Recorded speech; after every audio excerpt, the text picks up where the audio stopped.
rebellion was in trouble. Ravens were scouting for the secret rebel base.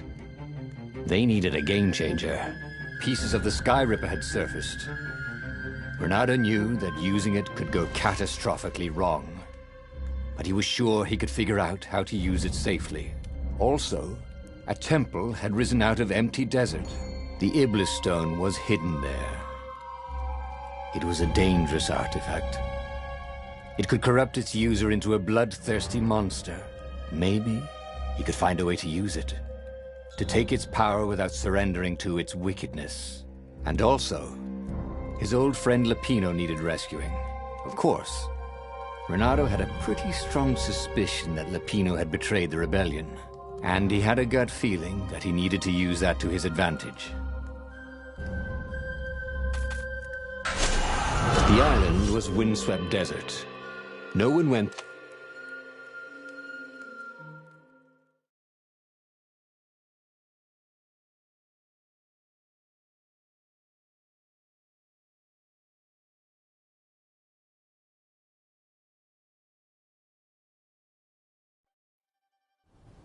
Every child could sing verses about the Sky Ripper, but ancient codices held hints of other things.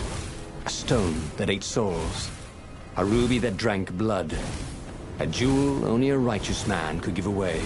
Were all these things the Iblis stone? Long hidden in a buried temple. Another ancient item that was only resurfacing now, drawn up from the deeps by the Emperor's horrific rituals. I pick you!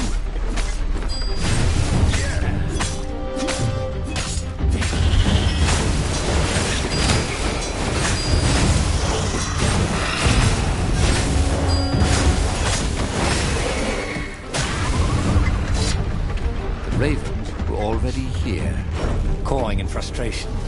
They were still searching for a way in. Good. And he hadn't come too late.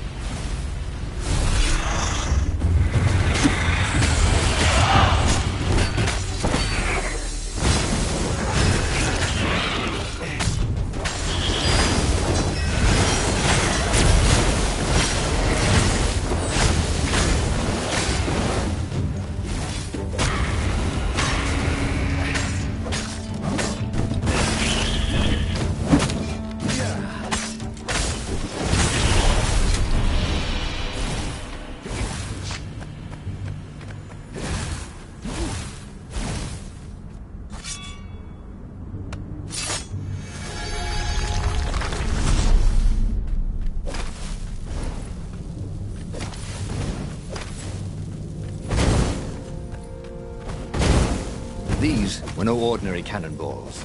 For one thing, ordinary cannonballs were black.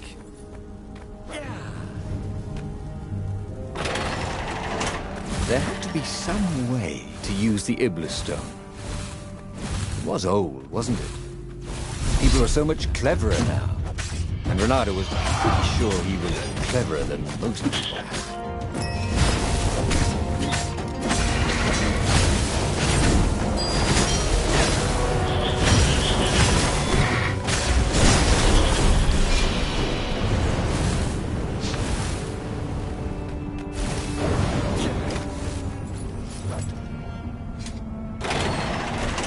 Ravens at least could not get past this point.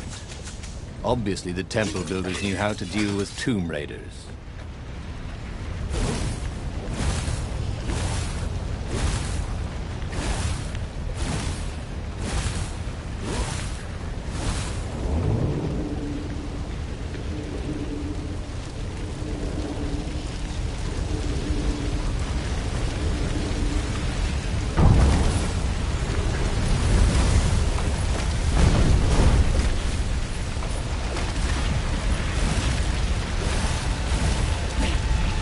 It was a stone of the purest blackness. It reflected no light, like a void made solid. Nervous, he picked it up. I can kill.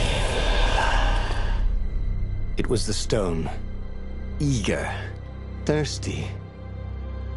Kill the Emperor's daughter. Now you That seemed tempting and terribly wrong.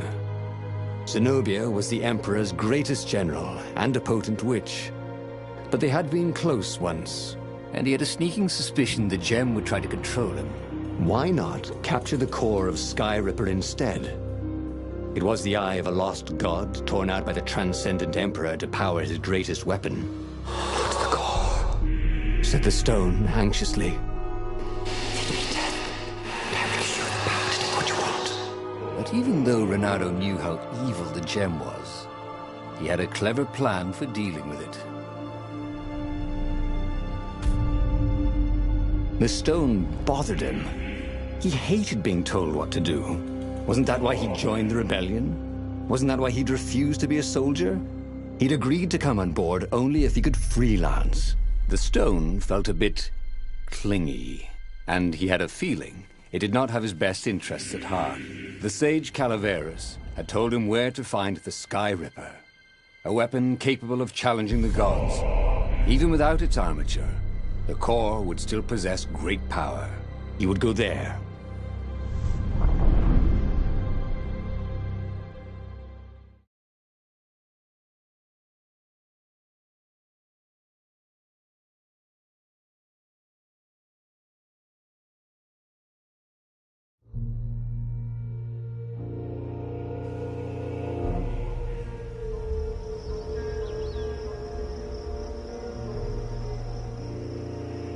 The moment he landed the Farfarer, Renato had a rare feeling of regret. It's not too late, he thought. He could turn around and sail for Zenobia's island. He frowned. Wait a minute. He didn't want to kill Zenobia, did he? Sure, technically she was the enemy, but they'd been at Sword Food School together. They'd never been lovers, but somehow they'd been closer. She'd told him every secret about herself. Except the biggest one. That she was the Emperor's daughter. No. There was something sour in the air. Like the earth had ruptured over something that had been fermenting for a very long time.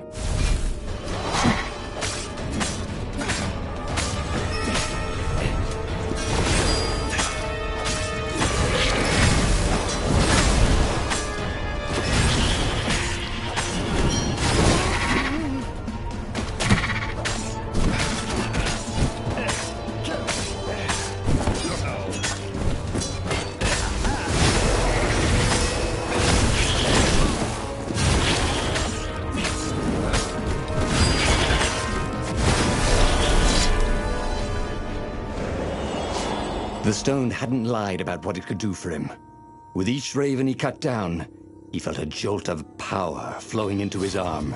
"You're weak," whispered the stone. "The core will kill you." "Are you afraid of it?" "No, don't be ridiculous." It chuckled. But it's unstable. It will poison you so much as carry it, and if you try to use it, it will explode catastrophically. Renato did not trust rocks that talked in his head. He went onwards.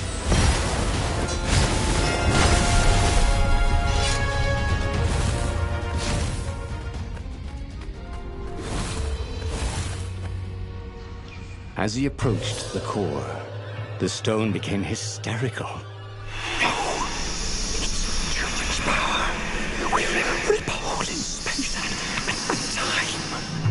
He had a sudden vision of plunging his gauntlet into the core and dying in anguish. That wasn't his vision, was it? The stone had sent him its darkest fears, hadn't it? He had a sudden impulse to do exactly that. He raised his right fist and plunged it into the core. There was a rush of light. He thought he could hear the stone screaming. And then he passed out. When Renato came to, the core was gone. But the Iblis stone was no longer black, but glowing with a blue light. And it was silent. "I can't hear you," he sang out, and "Yoo-hoo!" It didn't answer. "Ha!" he said. He had defeated the demonic gem with the power of his mind. He felt invincible. It was time to attack the Imperial outpost on the Nexus. Take the battle to the enemy. But among the huge crystals, there was also an observatory. A wise man would probably ask the scientists exactly what he had first. How wise was he? As the Farfarer made its way toward the Nexus, Bernardo watched sparks fly out of the core. The Iblastone sucked them in hungrily. You'd think the stone would want this kind of power, wouldn't it? Thought Bernardo. Well, the scientists would explain it all. This time, Bernardo was sure he'd figured out how to use the core safely.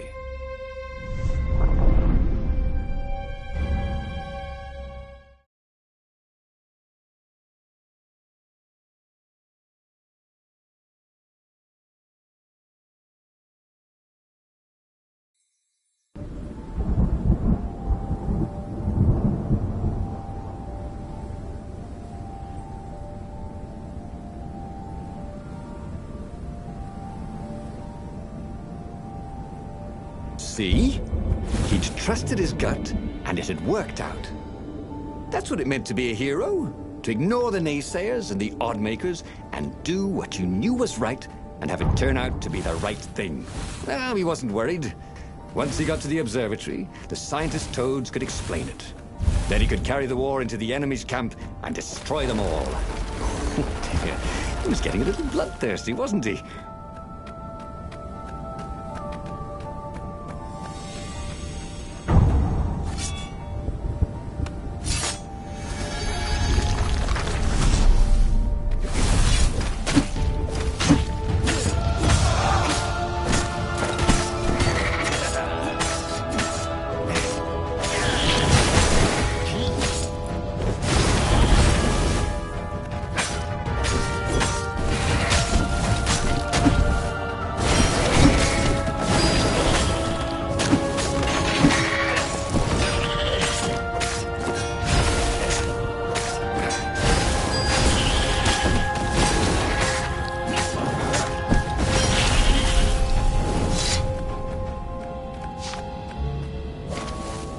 Bernardo had never felt better in his life. Normally, a battle would wear him down and he would need a night's sleep. Now he felt like he could go all night and all day. He felt like people were cheering him on, and he could practically hear their applause as he slew one raven after another.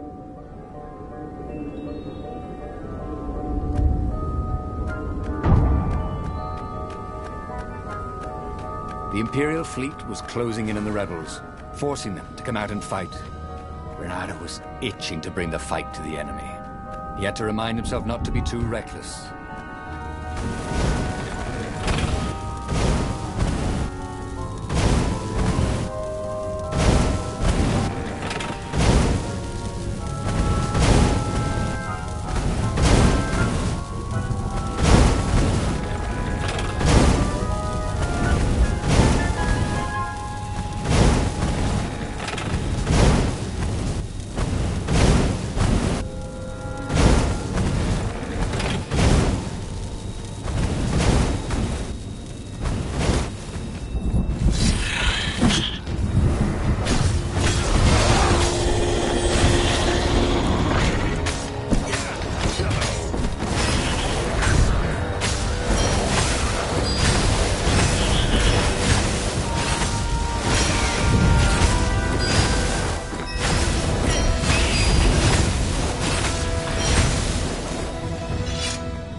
The toads at the observatory measured the stone with their occult devices.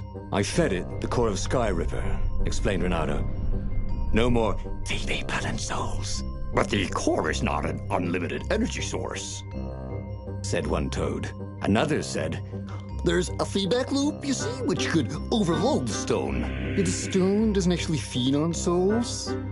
Claim the third. But on pain of killing another sentient being.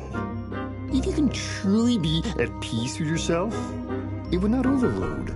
This was all very confusing. At peace? Yes, the mountains were peaceful and quiet, but he now had the power to turn the tides. He should report to the Rebellion Council and prepare for the decisive battle. The one thing he understood from all the Toad arguments, maybe the stone did not feed on blood or souls or rage. It fed on empathy. It fed on the pain he felt when he put an end to another being's existence. Even if that other being was a raven intent on killing him. If he could find peace, then he could use the power of the Iblis Stone without being taken over by its evil. Yes, that was the way to defeat the Iblis Stone. The mountains. He would go to the mountains. He could find peace there.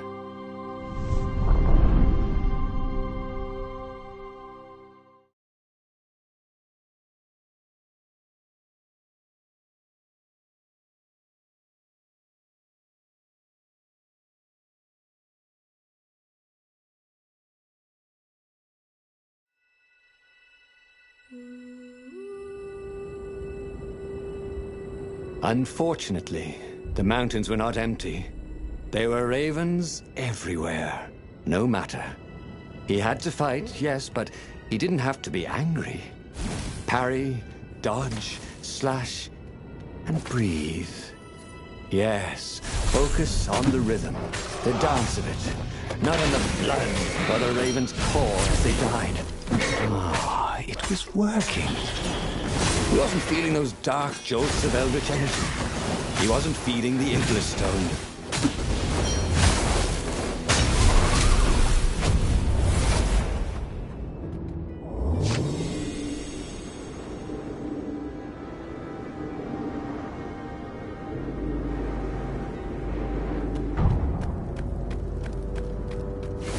Okay, let's make this quick. I'm on my break in literally 2 minutes.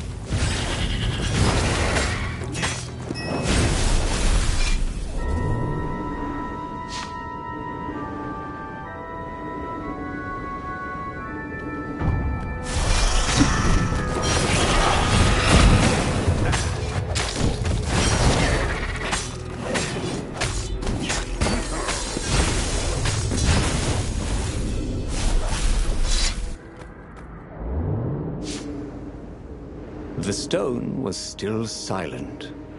His mind was his own, and his heart, too. He bore them no ill will, these ravens. They were doing their job. They were expressing their nature. Dance, whirl, parry, jab, and breathe. It was all so simple, wasn't it? But something was missing. He didn't feel truly at peace. Wait. Wasn't this near where Calaveras lived? The sage would help him figure it all out.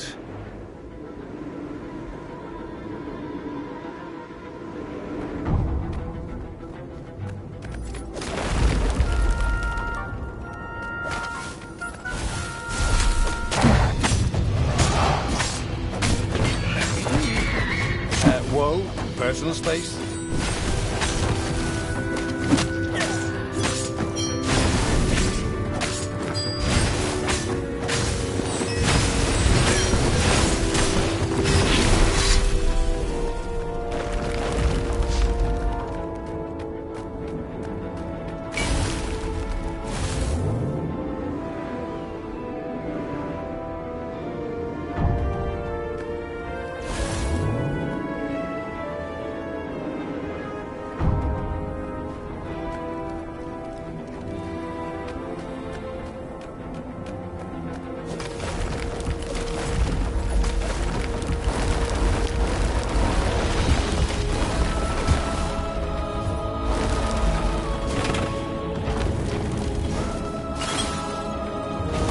The Iblis Stone, silenced by the Sky Ripper's core, had given Ronaldo enough power to challenge the Imperial fleet. But what Ronaldo was seeking was inner peace. The rebellion was on the verge of extinction, but it would have to wait.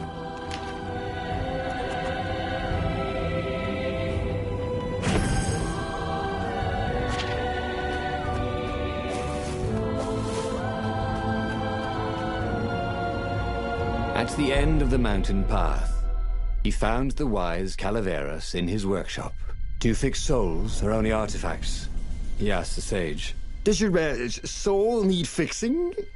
Asked the sage. "I've been killing a lot of ravens lately," he told the sage. You're a fox, said Calaveras. and to kill birds is part of your nature. Take joy in it. I mean, I might as well worry about eating flies. Would you like a fly? It was true.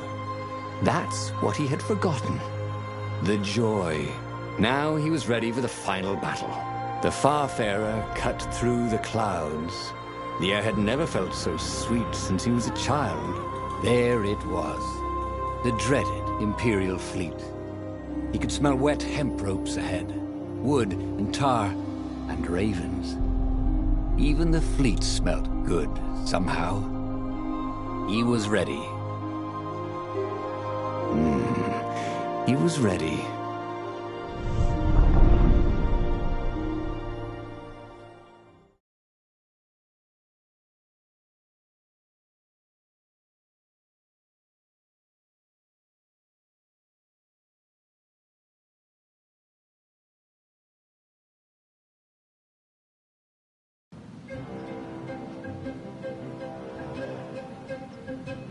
Renato had it all squared away in his head.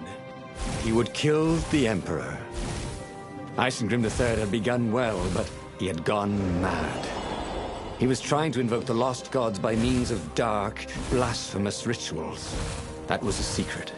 But the victims had spoken to Renato. The ghosts had spoken. No. No anger. Renato could not afford anger. He was empowering the crystal in his sword. That made him stronger, but it clouded his mind. He would not be a hero. A hero strives. Renato would just be one with everything. The Emperor would die, and the wheel would turn, and all would be restored without rancor, without sorrow, without pain.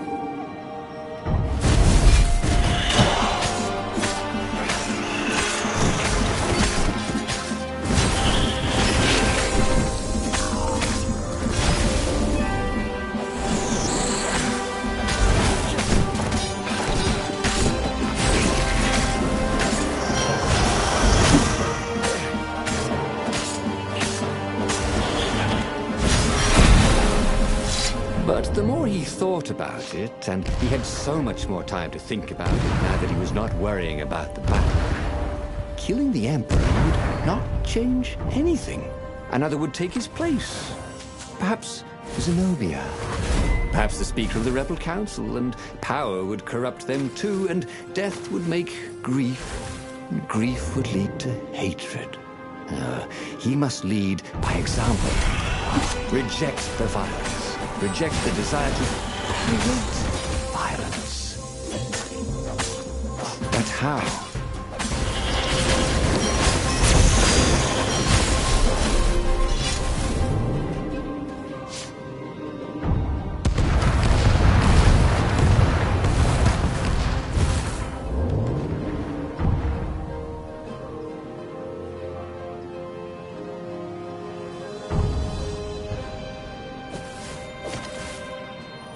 Soon he'd confront the Emperor. Funny that this whole war had come about because the Emperor feared death. Now it was coming for him. There was some sort of lesson there, wasn't there?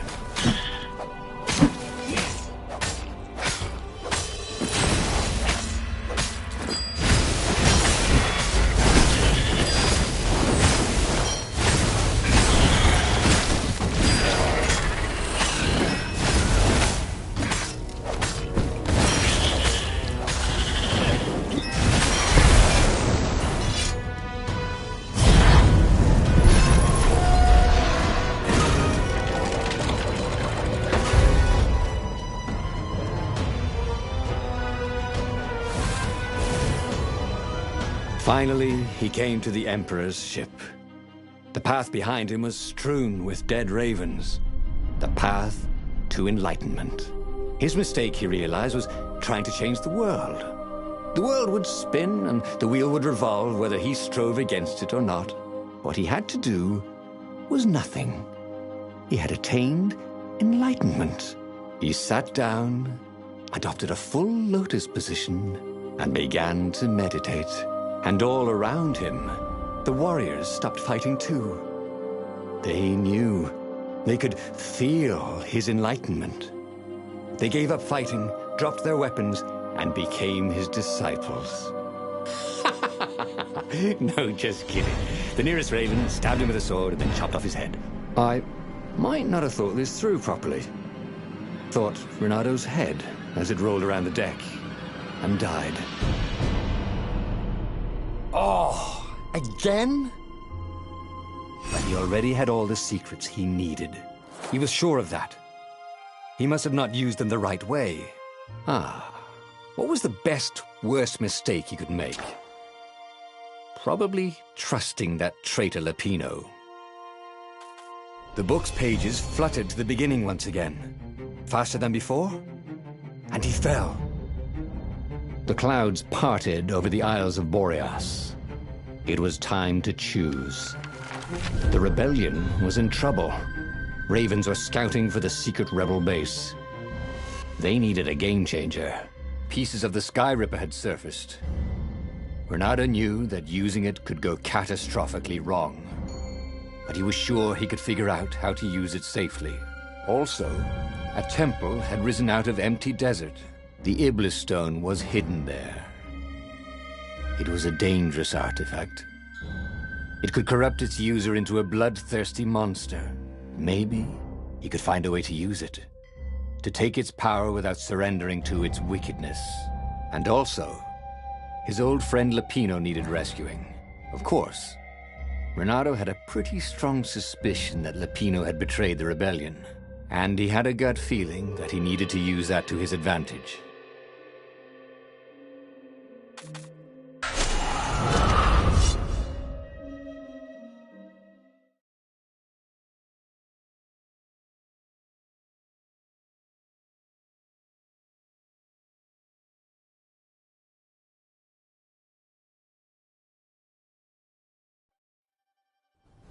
Every child could sing verses about the Sky Ripper, but ancient codices held hints of other things. A stone that ate souls, a ruby that drank blood, a jewel only a righteous man could give away. Were all these things the Iblis stone? Long hidden in the buried temple, another ancient item that was only resurfacing now, drawn up from the deeps by the Emperor's horrific rituals?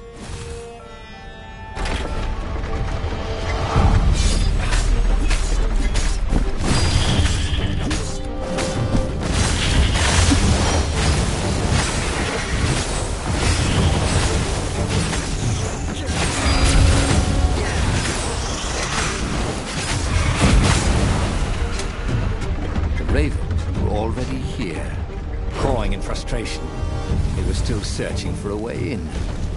Good. And he hadn't come too late.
There had to be some way to use the Iblis stone. It was old, wasn't it? People were so much cleverer now. And Renato was pretty sure he was cleverer than most people.